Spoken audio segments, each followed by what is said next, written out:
but I made a mistake on that one with hiring the contractor. Yeah? What happened? Yeah, man. Well, tell me your first deal. So how I got started was, at the time, my now wife got pregnant, right? And the mortgage industry started to transpire bad. You know, rates we're selling 3.25. All of a sudden we go up to 5.25, 5.875. Yeah, no one's doing a refinance. No one wants to do a refi. So at the time, it was just me working, and my wife was home pregnant at the time. So I come home and I tell her, like, hey, babe, you know, we had just bought our brand new house that we just moved into. We rented out our last house. So at the time, I had 2 mortgage payments, 2 electric, 2 water, and a pregnant wife. And she already had a daughter. So we had a daughter and so another you got one. a lot going on. A lot going on. A lot of money going out, not a lot of money coming in. So at the time, I had about 10 grand saved. And then I wound up getting our new house that we bought. The basement wound up flooding. So I got an insurance claim. So now I had about 20. So I tell her, I say, hey, babe, listen, market is slowing up. We got to go do something. I want to look into flipping houses. And she's like, flipping houses? What? You don't know how to swing a hammer, right? Honestly, at the time, I didn't even have tools. But I just seen everybody doing it online. And it was just kind of just that mindset of, if other people are doing it, I there's no reason that I can't do it. So I told her we're going to go flip a house. And so I wound up connecting with an agent and saying, hey, listen, I want to go flip a house, and, you know, I need to get a property.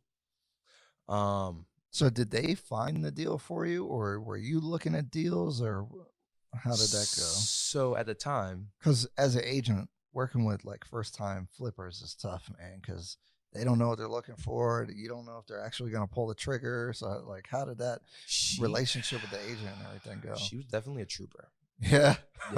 Like, I can't lie. She was definitely a trooper. So we went to a couple houses that, you know, she would send some over to me, or I would, while I'm at work, look up different properties that might have popped available. That's actually how I found my first one. I found it online on Zillow. Okay. I hit the market that same day. I say, hey, we got to go take a look at this house. How long have you been looking once you found that? Before that? So I was looking for 6 months. Oh, wow. Yeah, I was looking for. Didn't find anything you wanted to pull the trigger on? Didn't find anything I wanted to pull the trigger on.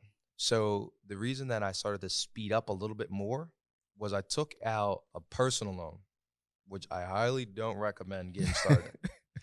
But I just knew that to flip a house, I was going to need a lot of cash. So I took out like a $35,000 personal loan.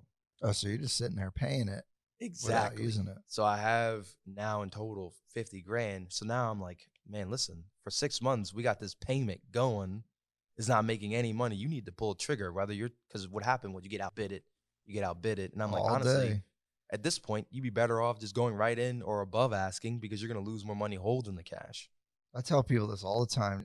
I mean, if your numbers work, just buy it. I mean, because especially now it's super competitive. Like, there's so many people out there. Competitive. They're like, we have 10 offers. You know? It's like, oh, shoot. The market just came on the market today. Yeah.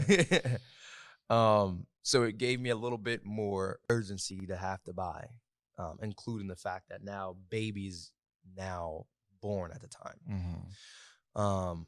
So we finally go ahead and go to settlement on that house. We buy it at $98,000. My first deal, I used the hard money lending. Or you use hard money and you had the personal loan. So you're like super debt going on now. Super debt. One of the most like anxiety, stress level that I've ever been in. Newborn baby where you're barely sleeping. You got all these bills coming up, and the mortgage business is not improving whatsoever. So you're still working at Freedom Mortgage? Still working at Freedom. But it's commission-based, right? So your base income is like small, and if you're not closing that as many loans, you're not making any money. You're under pressure. Yeah. Okay. Which I thought in my head that by the time that my business, you know, when I was at Freedom, we were close on making tons of money. And I'm thinking, well, if I get a personal loan, maybe in a couple months, it'll start to pick back up. But it never picked back up. So you paid 96? 90. I got it for 98. 98. So we put down 20%. Put down about $20,000. So I had a few grand to get the project started.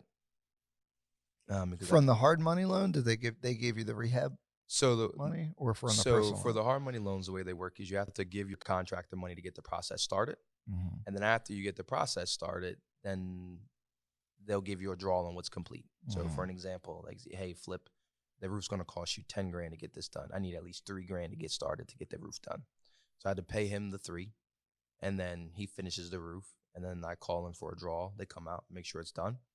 And then they go ahead and they wire me the money minus the inspection fee of $200. And then I pay him the balance. That's part of the tough part is even when they give you, like, you got to front the money on the front end. And a lot of times, like, with my experience, the project, like, if I don't have enough money, like, I want to get the roof, I want to get the siding, I want to get the landscaping done all at the same time. And it'll slow your project down if you can't front all that money, because then you got to wait for the draws. Did that kind of happen to you, where you don't have enough money to pay all the people at the same time, or you like? So no, because I took out that personal loan. So you had the bread. I had the bread.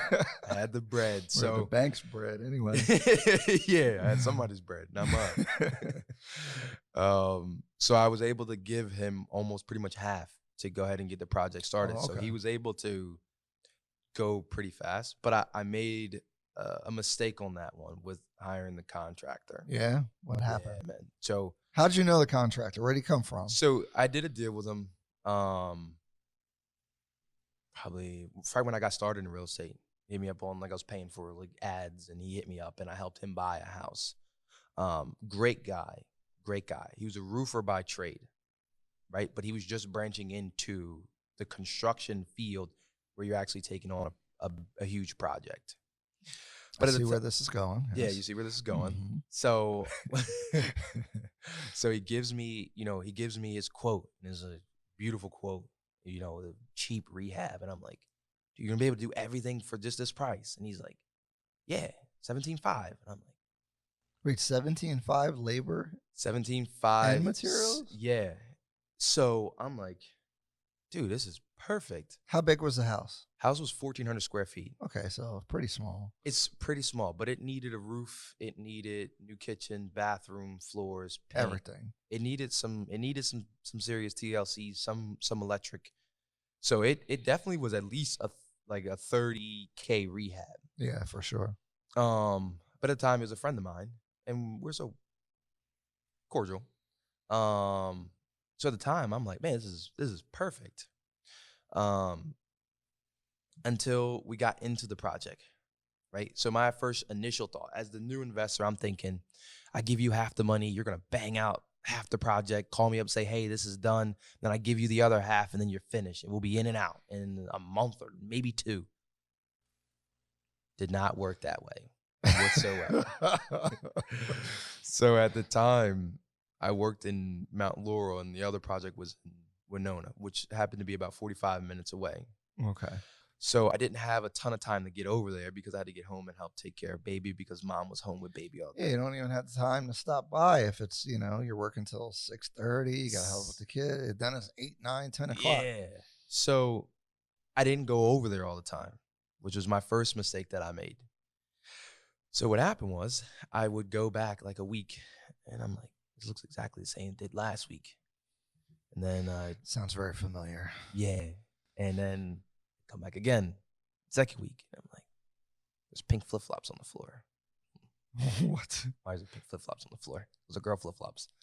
And it still looks the exact same way that it did the week before. Mm-hmm.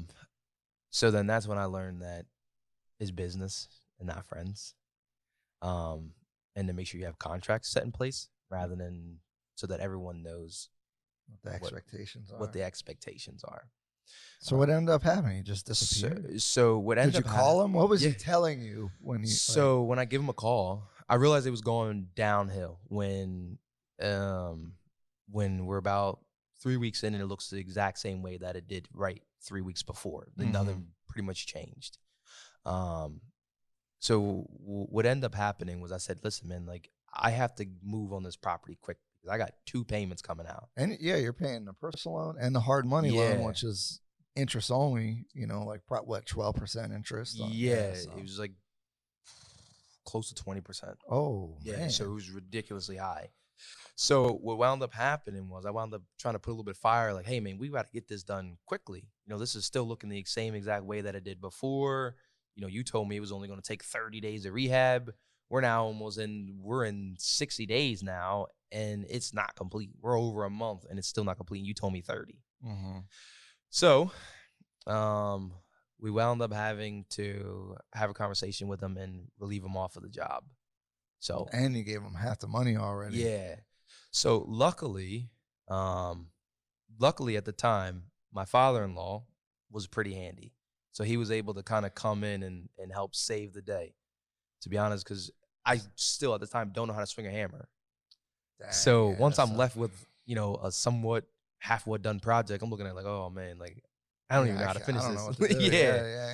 Yeah. Which was another lesson that I learned, was that if you're gonna be in the business, just learn as many aspects of the business. You at least have to understand it. That's how I it. feel like. You might not know the tricks to get the framing up, but you got to know like what it takes to put framing up. You gotta the type of plumbing, this, that. You have to at least know something about the trades. Like you may not ever do it, but you have to have some knowledge. Yeah, because they'll be talking to you. It'll sound like Spanish if you don't know. And like that's what happened.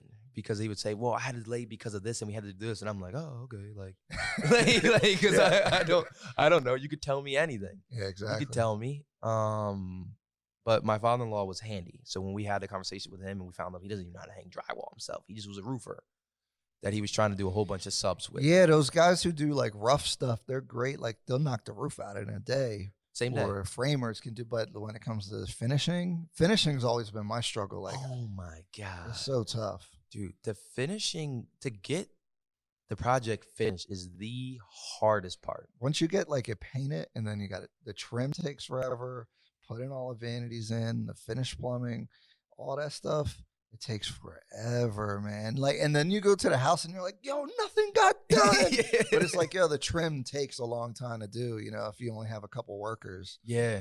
The finishing touches are always the hardest because it's always like the tedious work.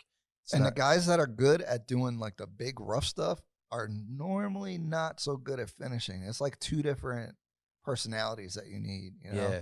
I know I struggle with finding finishers all the time. The finishers is really, really, really hard, man. So your father-in-law kind of helped bail you out? You figured out a homie deal or something? Like, we wound up saying, hey, man, listen, I need help finishing this project. I'll pay you whatever you need to be paid, but I need help finishing out. So he wound up like, I'd have to go in and help him, which is where we started to like kind of learn that's where I started to learn how to do the things, because he couldn't always go because he still worked. Yeah. So he's like, I'll help you. But you got to put in but that you sweat. gotta also help out. Here. So, and then he knew that we were already in a jam because we're making so many payments. So he's like, don't pay me now, you know, just. Oh, that's helpful. Yeah, I don't want any money, but it'd be nice to be compensated for my time. You know, the family. Yeah. So of course we compensated him for his time when we actually settled. So how did it end up turning out? Perfect. We wound up still finishing the project with $30K in. And we wound up selling it in a week at 180. Oh, wow. That's a nice hit. Yeah. So I feel like that story perfectly says, like, because everyone sits around and analyzes and says, like they're looking at budgets and they never actually do anything, right? Like, I think it's super cool and I super respect when people pull the trigger, take your shot, get a personal loan. People would say not to do that. But if you didn't do it, maybe you wouldn't have started. You know what I mean? Yeah. You run into problems. The contractor runs off and you still made, that's like almost a home run sounding kind of numbers. Yeah, we wound up making, despite the issues, we still wound up making 30 grand off of it. And that's nice. Yeah, no, it was really nice. I mean, I think the hardest part for me and my learning experiences on it is the hardest part with a lot of people. And where I thought about it in the beginning was I'd gamble on myself any day. I love that. You know, because if I don't succeed, it's because I didn't do it correctly. Like, there is nobody to blame. No one put a gun. You know, I would bet on myself any day of the week. Dude,